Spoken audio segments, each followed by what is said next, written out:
കമ്മ്യൂണിസ്റ്റുകാരുടെ ഈ ധൈര്യത്തെ ചോദ്യം ചെയ്യുന്നവരുണ്ടല്ലോ. അതായത് ബ്രിട്ടീഷുകാർക്ക് 11 പ്രാവശ്യം മാപ്പപേക്ഷിച്ച വീർ സവാർക്കറിൻ്റെ ശിഷ്യയാണ്. ഒരു ക്യാബിനറ്റ് മന്ത്രി എത്രത്തോളം താഴാമെന്നുള്ളത് നിർമ്മല സീതാരാമൻ ഇന്നലെ പാർലമെൻറ്റിൽ കാണിച്ചു. ഞാൻ ചോദിച്ച പ്രസക്തമായ ഒരു കാര്യങ്ങളോടും പ്രതികരിക്കാതെ കമ്മ്യൂണിസ്റ്റുകാർ ഭീരുക്കളാണെന്നാണ് പറയുന്നത്. അതായത് അവരുടെ മുഴുവൻ പ്രസംഗം കേട്ടിരിക്കാത്തത് കൊണ്ടാണ് അവർ ഈ ഭീരു എന്നുള്ള വാക്ക് ഉപയോഗിച്ചത്. അവരുടെ പ്രസംഗം കേൾക്കേണ്ട കാര്യമില്ല, നമ്മുടെ ചോദ്യങ്ങളോട് അവർ പ്രതികരിക്കുന്നില്ല എന്ന് ആദ്യം തന്നെ കൃത്യമായി പറഞ്ഞിരുന്നു. എന്താണ് വിഷയം? പിന്നെ ഈ കമ്മ്യൂണിസ്റ്റുകാരുടെ ഈ ധൈര്യത്തെ ചോദ്യം ചെയ്യുന്നവരുണ്ടല്ലോ. അതായത് ബ്രിട്ടീഷുകാർക്ക് 11 പ്രാവശ്യം മാപ്പപേക്ഷിച്ച വീർ സവാർക്കറിൻ്റെ ശിഷ്യയാണ്. പാർലമെൻറ്റിലേക്ക് തിരിഞ്ഞു നോക്കാൻ ധൈര്യമില്ലാത്ത ആരുടെ നരേന്ദ്രമോദിയുടെയും അമിത്ഷയുടെയും അനുയായിയാണ് ഈ നിർമ്മല സീതാരാമൻ.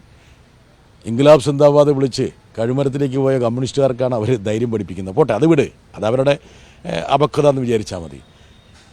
ഇന്നലെ പാസ്സാക്കിയ ബില്ലിലെ ഏറ്റവും ഗുരുതരമായ പ്രശ്നങ്ങൾ എന്താണെന്നുള്ളത് ഒന്നൊന്നായിട്ട് അവിടെ ഞാൻ വിശദീകരിച്ചപ്പോൾ അതേക്കുറിച്ച് ഒരു പ്രതികരണവും നടത്തിയില്ല.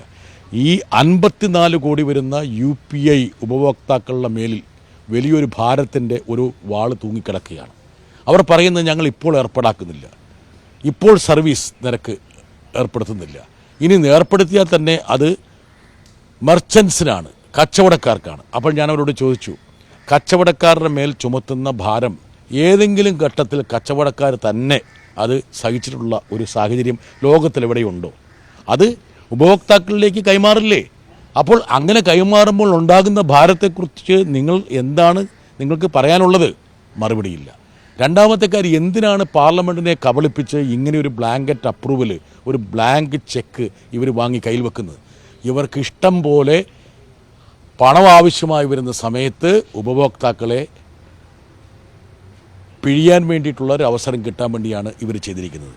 യഥാർത്ഥത്തിൽ വലിയൊരു വഞ്ചനയാണ് ഈ തോല ടാക്സേഷൻ അതർ ലോസ് അമെൻഡ്മെൻറ്റ് ബില്ലിലൂടെ ഇവർ കൊണ്ടുവന്നിരിക്കുന്നത്.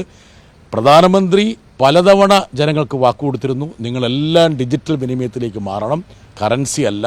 അങ്ങനെ പ്രധാനമന്ത്രിയുടെ വാക്കുകൾ കേട്ട് ഡിജിറ്റൽ പശ്ചാത്തലത്തിലേക്കും ഡിജിറ്റൽ വിനിമയത്തിലേക്കും മാറിയ ജനങ്ങളെ ഇപ്പോൾ പിഴിഞ്ഞെടുക്കാനുള്ള പുതിയ മാർഗവുമായിട്ട് ഇവർ വന്നിരിക്കുകയാണ്. ഗവൺമെൻറ് പറഞ്ഞിരുന്നൊരു കാര്യമുണ്ട്, UPI സംവിധാനം പരിപൂർണമായും സൗജന്യമായിരിക്കുമെന്നുള്ളത്. അതുപോലും ധിക്കരിച്ചുകൊണ്ട്, അതും പിൻവലിച്ചുകൊണ്ടാണ് പുതിയൊരു ഭാരം ജനങ്ങളുടെ മേൽ ചുമത്തുന്നത്.